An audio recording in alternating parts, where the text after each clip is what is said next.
This video is going to demonstrate the efficiency of transferring torque from the input oscillating to the rotary.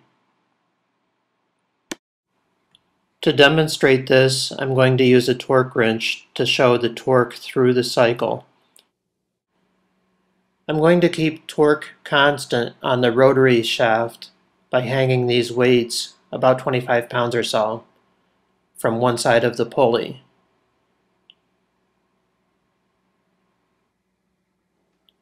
Next, with these weights hanging on the other shaft, I'm going to use the torque wrench to try to slowly and gradually go through the cycle and watch the readings gradually change.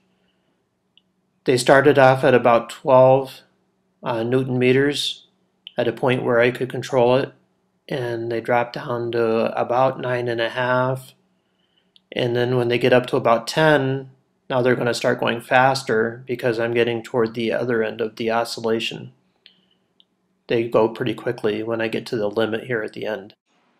Here is my motion converter again compared to the crank and slider that it would replace.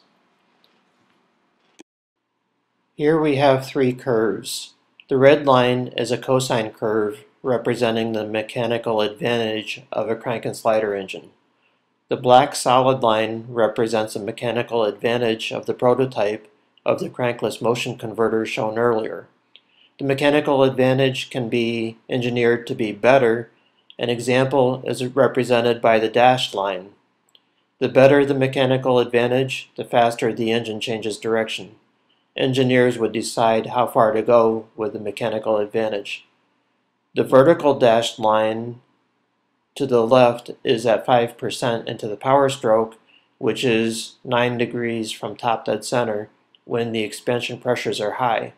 The crank and slider loses much of the effective pressure by the time the piston has good mechanical advantage. At the vertical line, the crank and slider has little mechanical advantage. The prototype has good, and it can be made better. Having good mechanical advantage when the expansion pressures are high should yield a dramatic increase in fuel efficiency.